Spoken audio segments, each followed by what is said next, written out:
For today's video ay mag-aadobo tayo ng sitaw.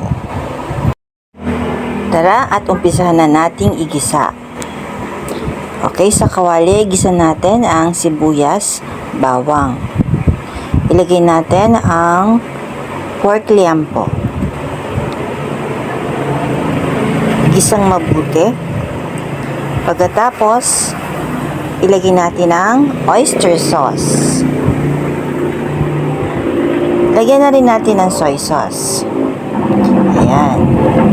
At ilagay natin ang ating fresh na sitaw. Lagyan natin ng tubig para maluto.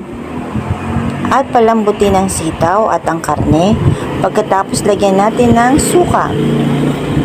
Naglalagay din pala ako dyan ng asukal para mabalanse ang lasa ng suka. Siyempre, lagyan nyo rin ng paminta at powdered seasoning para lalong maging masarap. Mangantila!